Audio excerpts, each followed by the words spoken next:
UnArt Television is reporting today from it is the 12th September of the year 2014, and we are in Selb on a festival Mediaval. And I got a very special guest before the camera. It is Charlie Allen from Saor, and I'm happy to get this interview with you. Hello. Hi Steve, how you doing? Yeah. How was the travel to Germany? Yeah, it was fairly easy. We got here quite late at night. That was the only downside. But we flew directly from Edinburgh in Scotland to Munich, and then we drove here. Yeah. Okay. Yeah. And it was everything was okay? Or? Yeah, always is. Yeah, no problem. Okay. Yeah. Well, I think it is the first gig you play. It's a festival Mediaval. Yes. Yep. Yeah, it's probably our first festival this far.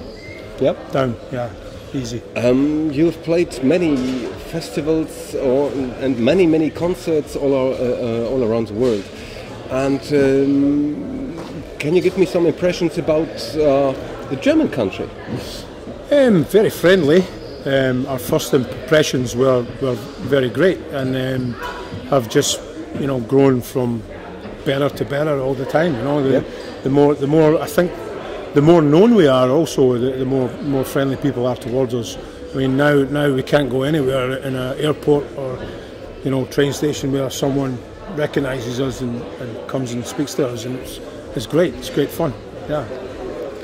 Okay.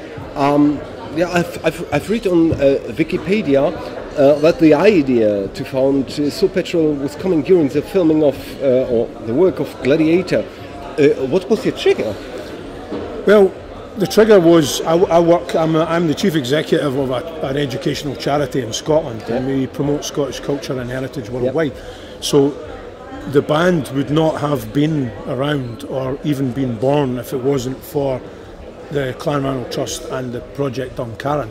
And we covered all the social side, the hands-on history, the bringing history alive, not reenactment, but we've done a lot of work in film and television.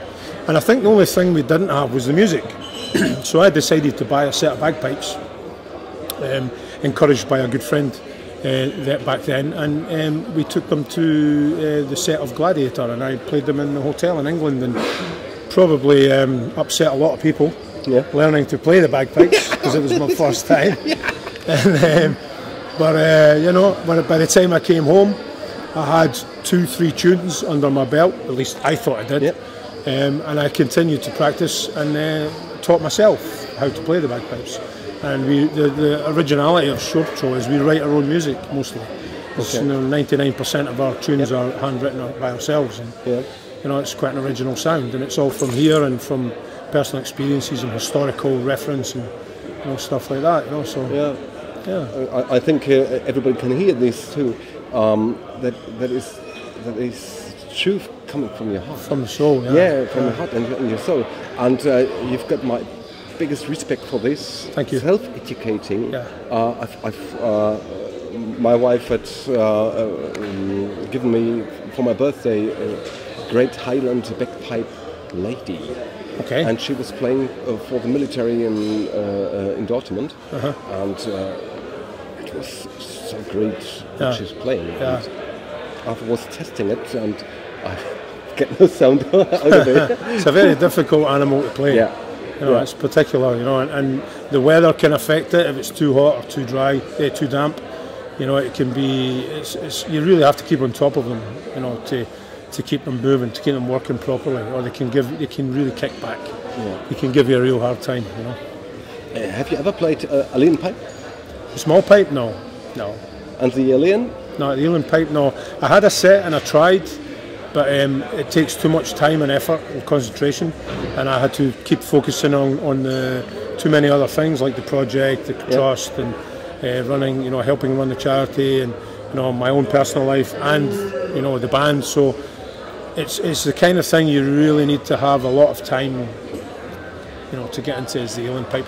But the alien pipe's an Irish pipe. I'm prefer Scottish. Yeah, it's my culture. Yeah.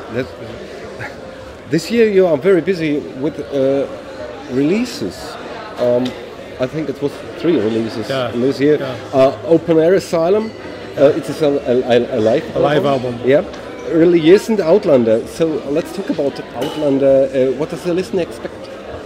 Emotion, mood, and a little bit of insight into the band and how we feel and who we are and what we're about. It was a bit, you could put it in a bracket saying it was a deep album. Yep. It's quite different from anything we've done. Even some would even say the softer side of Show Patrol, but you know, in an emotional sense. But I think Outlander is kind of something that we had to do. You know, get things off our chest. Yep. You know, personal experiences and stuff like that. So just the same as any singer does. You know, they sing, they, you know, I don't know, expel their experiences through vocal. Yeah. You know, when they write a tune. You know, well, it's the same for us. You know, and the same for me, particularly like when I'm writing the music. And it's a great album. It's a great album, which it has nothing to do with the TV series Outlander. That was just a coincidence. So we started writing this album a long time ago. But the Outlander for us means that, you know, we spend so much. We are Highlanders, or traditionally Highlanders. Our ancestors are Highlanders, and we spend so much time away. We coined the phrase, we are Outlanders, out of our own land, you know, so it's kind of seemed quite appropriate to use that title. It's just a coincidence that the Outlander movie came out, but, you know, who knows, maybe they'll pick up on the music sometime.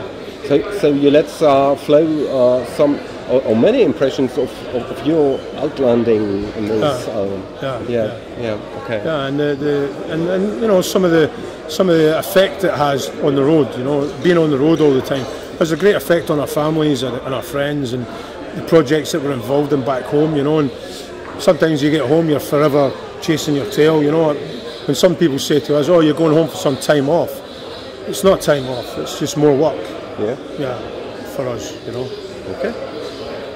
Well, normally UnArt television is totally unpolitic, but this is one personal thing of mine. My heart is beating for Scotland and Ireland. Yes. And let's talk a little bit about the referendum and the independence of Scotland.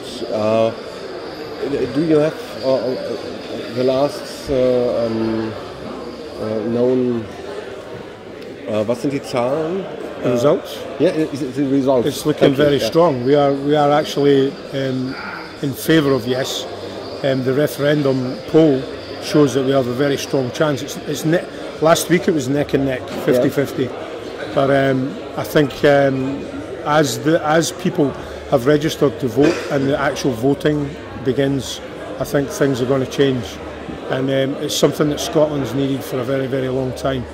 England, sorry, not England, but Westminster, the government in Westminster, have treated Scotland secondary.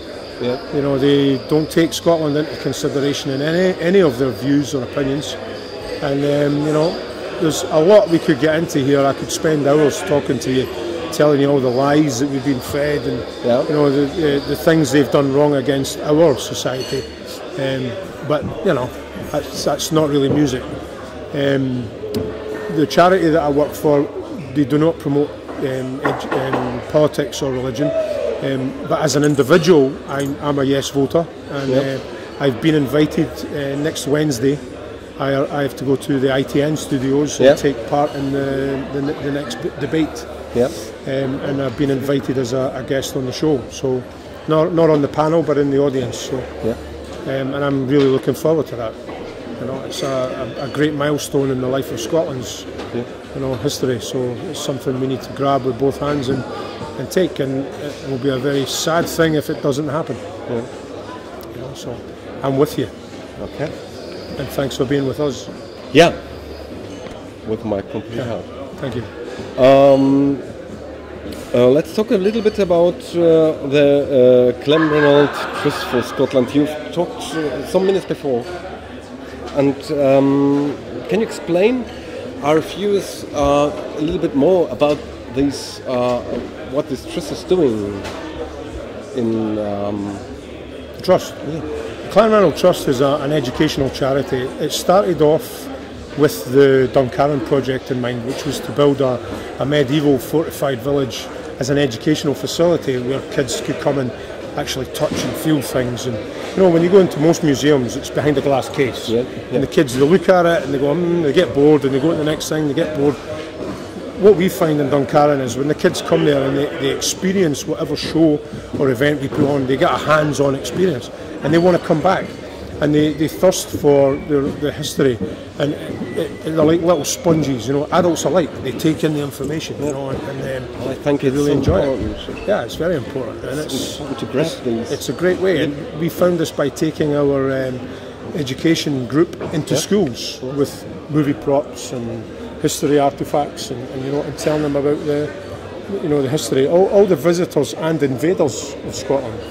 You know, so we covered the whole spectrum, you know, from the early Celts and Romans right through the Norse, Saxons, up into the Wars of Independence, to the Jacobites. Without touching on politics. It's pure history. It's great.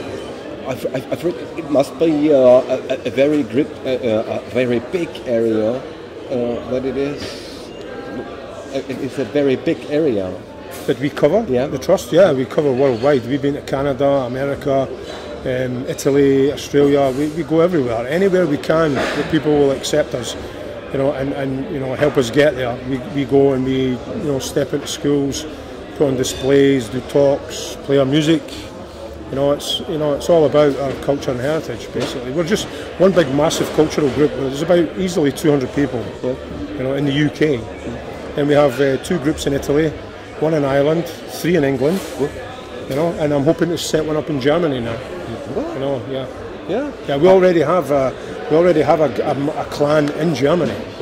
Clan Germany. We call it Clan Germany, and they're running around with our Duncarron plaids. And normally you could find your guys in the crowd, but now no, that's not him. Oh, that's not him. That's not him. And there's loads of people running around, and when they buy these plaids, they're contributing to the project. Money goes to the project. Maybe I think, is it maybe possible to that we can make a documentation about this? Yes, absolutely, absolutely. Okay, that'd be great. Well, I'm happy. And it would also give, you know, Clan Germany some recognition for the work that they do. They're there every weekend with the Trust on the Trust's behalf. Pushing the Duncarron project and selling things to make money for Duncarron so we can buy materials and build more buildings. These guys have been doing this for 2-3 years now, and I think they've done a fantastic job, and there's so many of them now. You know, it's growing and growing, you know, so it would be fantastic to do a documentary just on that, you know, project. And the whole thing, how it came around. That'd be great. Okay. Well, I think we do about this documentation in the next time. Let's talk about you've self-educated the Great Highland Bagpipe. Do you remember your first instrument you've ever played? The accordion. Yeah, I played the accordion, squeeze box. I was brought up with that, playing that. Okay. Till I was around 11, 12 years old, from the age of 9. I played the accordion. Was it your own wish or from your parents? I was pushed into it by my parents. I had a choice: guitar, fiddle, or accordion, and everybody else was doing guitar and fiddle. So I picked accordion, which is a really obscure instrument now. I think. I wish I'd taken the fiddle, because I wish I'd taken the fiddle, because now I'm beginning to learn more about the fiddle now. Okay. One personal question I ask every artist and musician. If there is somebody who called a power of the universe or God, and there's one of if God would come to you and said, "Shit, I've penned with mankind. Please, Charlie, can you give me some kind of tip? What can I make better?" What would you answer spontaneously? The one right off the tip of my tongue is to remove all old politicians from their posts and replace them with the young people. Wow. It's an answer I've never heard. Thank you for that. You've got your gig in 10:15. Yeah, 10:15. And I'm happy to see you, and I'm happy to get this interview. Thank you for your time. Come and feel the power. We're coming. Thank you very much. Thank you very much, Steve. Charlie, Alan. Cheers, Thank you very Cheers. much. Bye. Thanks.